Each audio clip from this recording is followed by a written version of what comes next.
अभी मैं 19 साल की थी। मैं एक प्राइवेट स्कूल में पढ़ाती थी, जो मेरा सपना भी था। अभी स्कूल में मुझे कुछ ही दिन हुए थे कि सभी बच्चे मुझे प्यार भी करने लगे थे। अब दीपावली भी नज़दीक आने वाली थी। वहाँ के प्रिंसिपल ने गिफ्ट देने के बारे में बात की। सब टीचर को उनकी पसंद के कपड़े मिल रहे थे। मैंने भी अपनी पसंद का गिफ्ट ले लिया। आज तो मेरी भी खुशी का ठिकाना नहीं था। मम्मी पापा भी मुझे बहुत खुश हो गए। होते भी क्यों नहीं। मेरे पापा की एक छोटी सी चाय की दुकान थी और मेरी माँ घर में काम करती थी। मेरे को स्कूल में बस 1500 रुपये ही मिलते थे। अब तो मम्मी पापा बहुत खुश हो गए कि मेरी बेटी भी नौकरी करने वाली हो गई। और जब मुझे पहली सैलरी मिली तो मैं बहुत खुश हो गई। मैंने उनमें से अपने लिए एक भी रुपये नहीं रखे। मुझे कहाँ पता था कि मेरी खुशी ज़्यादा दिन नहीं रुकेगी। मेरे अंदर अभी भी बचपना था। मैं बहुत खुश थी। स्कूल के सारे बच्चों के साथ खेलती रहती थी। मैं घर में का कुछ भी काम नहीं करती थी। मैं स्कूल से आती तो माँ मेरा सिर दबा कर सोने के लिए कहती कि मेरी बेटी थक गई होगी। अब मम्मी पापा का प्यार मेरे लिए बढ़ गया था।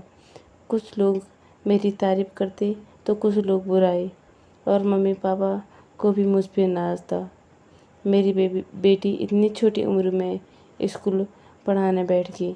मैं अपने पापा से बहुत डरती थी। पापा थोड़ा तेज़ बोलते थे पर हमसे उतना ही प्यार करते थे। पापा हमसे और हम पापा से ज़्यादा बातें नहीं करते थे। पापा अपनी बातें मम्मी की बदौलत हमें बताते थे और मम्मी का कहना हम मानते थे। एक दिन मैं स्कूल से आई। रोज़ की तरह मैं शाम को उठकर काम करने लगी।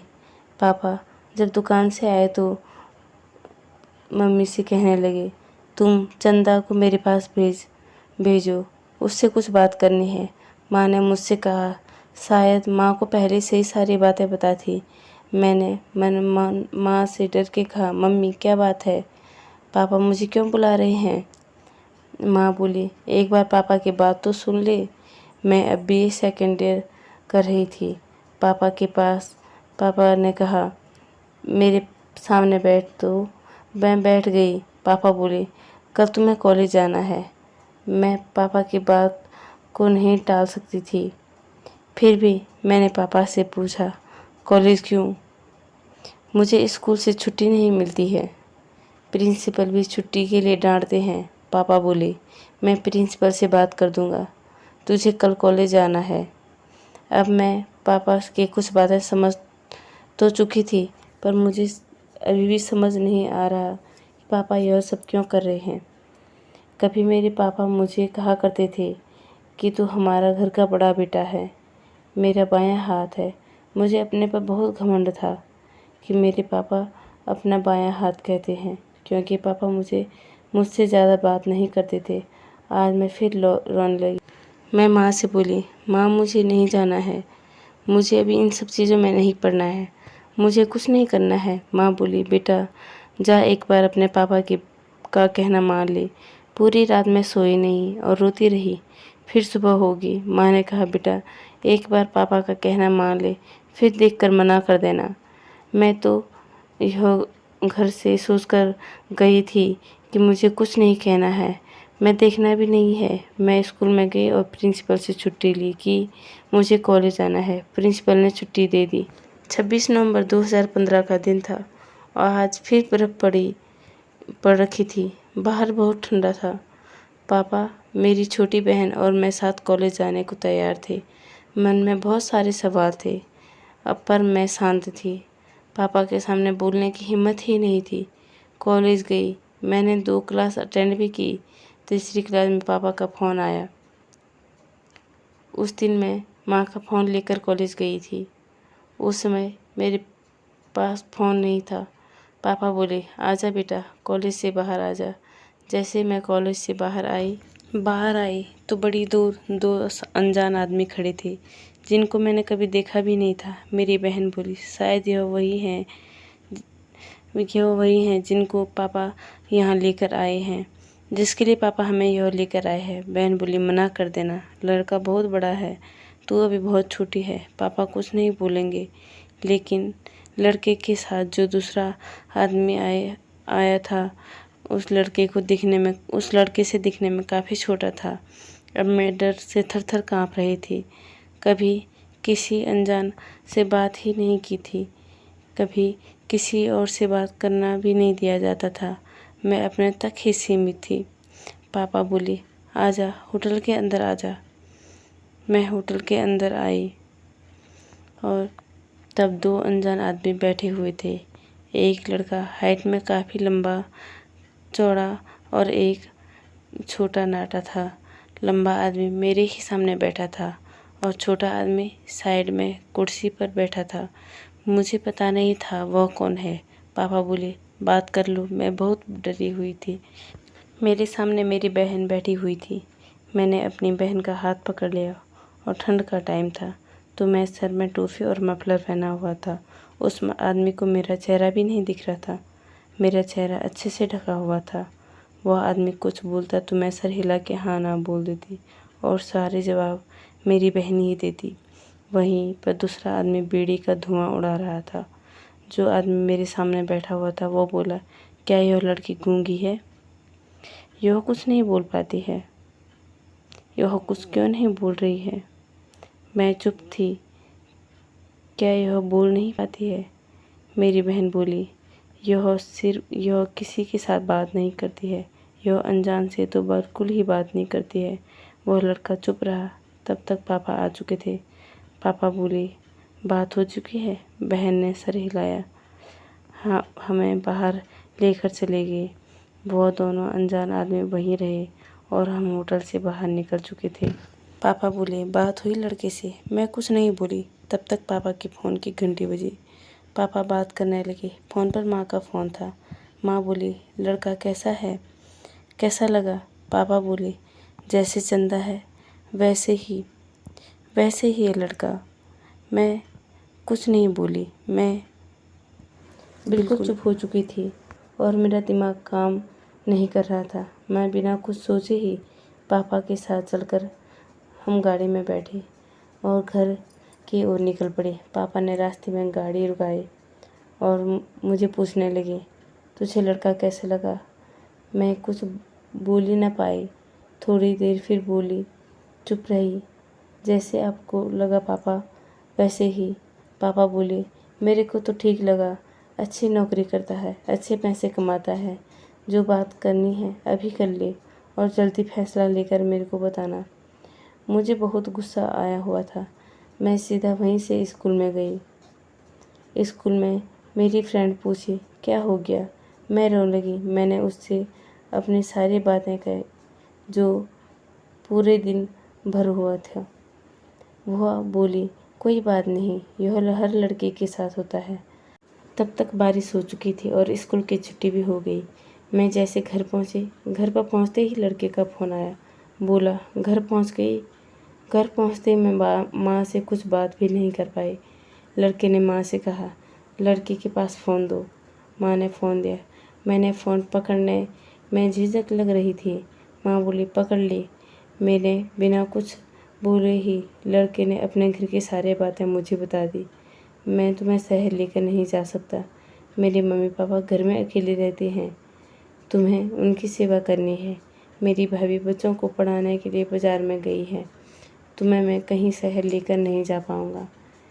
मैं भी कुछ सन हो चुकी थी। कोई लड़का एक ही बार में ऐसी बातें कैसे बोल सकता है? हम उसे जानते भी नहीं थे और उसके जवाब मांगना शुरू कर दिया। जो आपको मेरी यह शर्तें मंजूर हैं तो तुरंत जवाब दें। मैं तो कुछ सोची ही नहीं। मुझ पर उतना दिमाग ही नहीं था। बिना कुछ सोचे समझे मैंने हाँ बोल दिया। इतने में लड़के ने फ़ोन काट दिया। माँ ने मुझसे पूछा, बेटा तुमने सही किया हाँ बोलते हुए। मुझे ऐसा नहीं करना चाहिए था। मैंने कुछ सोचा ही नहीं अपने भविष्य के बारे में।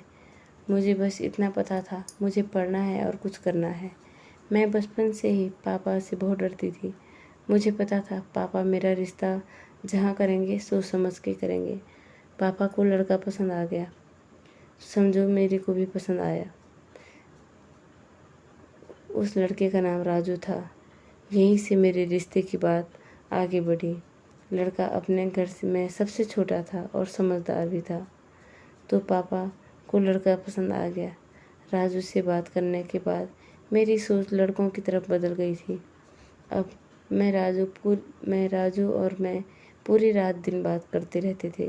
राजू ने मुझे एक फ़ोन भी दिलाया था। बात आगे बढ़ती रही। फरवरी में मेरा बर्थडे आ गया। लड़के ने अपना इम्प्रेशन जमाया और मुझे बर्थडे विश किया। लड़का बहुत केयर करता था। हम अभी कभी मिले ही नहीं थे। मेरा बहुत ध्यान रखने लगा। टाइम बीतता गया और हमारी सगाई का दिन आ गया। लड़का सगाई में नहीं आया था क्योंकि लड़का शहर कंपनी में काम करता था। सगाई हो चुकी थी। सगाई में 5 लोग आए हुए थे। समय बीतता गया। मुझे पता ही नहीं था क्या बात करनी है। मुझे बचपन से ही लड़कों से नफरत थी। अब मैं एक बार फिर लड़के से मिलने का समय आया। मैं अपनी दोस्त लक्ष्मी के साथ गई। मैं लड़के से कुछ नहीं लिया। लड़के ने मुझे कपड़े भी ज़बरदस्ती दिलाए थे। वह मेरी दोस्त ने पसंद किए थे। मैं आज लड़के से मिलकर बहुत खुश थी क्योंकि आज तक किसी ने मुझे अपने पसंद के कपड़े ही नहीं पहने थे। मेरी दोस्त लक्ष्मी ने भी लड़के की बहुत तारीफ़ की और कहा, ऐसा लड़का तुझे दोबारा कभी नहीं मिलने वाला। अब करवा चौथ आने वाला था। लड़के की दी हुई ड्रेस मैंने करवा चौथ में पहनी। वह भी बहुत खुश था। मैं और राजू रात दिन बात करते रहते। मैं कभी कभी अपने को बहुत किस्मत वाली समझती थी। राजू जैसा लड़का मुझे मिला। तब मेरी सोच लड़कों के लिए बिल्कुल ही बदल चुकी थी। जो मेरे साथ जो बचपन से हुआ था मैं सब भूल चुकी थी। राजू की प्यारी प्यारी बातों से मैं बिल्कुल उसके प्यार में खो चुकी थी। उससे मुझे समझाया, मेरा ध्यान रखा और मेरी माँ से भी मेरा ध्यान रखने के लिए कहा था। मेरे घर में सब बहुत खुश थे राजू को लेकर। मैंने सोचा मुझे जैसा लड़का चाहिए था राजू वैसा ही है। मुझे बचपन से ही एक सच्चा जीवन साथी, प्यार करने वाला, जो मुझे समझे, जो पैसों को कभी भी अहमियत न दे। राजू का नज़रिया वैसा ही था। गांव वाले सोचते थे राजू और मेरी लव मैरिज है, जो कि हम कभी पापा की बात करने से पहले मिले भी नहीं थे। राजू की भाभी का नैनीहाल भी हमारे गांव में था। एक बार मैंने राजू की भाभी के नैनीहाल से राजू के बारे में जानने की कोशिश की। उन्होंने बताया राजू अच्छा लड़का है और राजू अपनी भाभी की मामी की लड़की के साथ बात करता था और उसको शादी के लिए कह रहा था। तो मुझे थोड़ा धक्का सा लगा कि मैं राजू को इतना अच्छा समझती थी। क्या राजू सच में ऐसा ही था? अब मैं सोचने लगी, क्या राजू और मेरा रिश्ता इतना ही था? क्या राजू ने मुझे धोखा दिया है? क्या राजू को और मैं शादी के लिए मना कर दूं? तो दोस्तों, मेरी और राजू के बीच क्या हुआ आगे? राजू क्या एक सच्चा लड़का निकलेगा? क्या राजू मेरी सोच में खरा उतरेगा? क्या लड़कों से मेरी नफ़रत हट पाएगी? यह सब सवालों के जवाब जानने के लिए हमारे चैनल पर बने रहें और हमारे चैनल हिंदू वॉइस हिंदी कहानियों को सब्सक्राइब ज़रूर करें और ज़्यादा से ज़्यादा शेयर करें। धन्यवाद दोस्तों।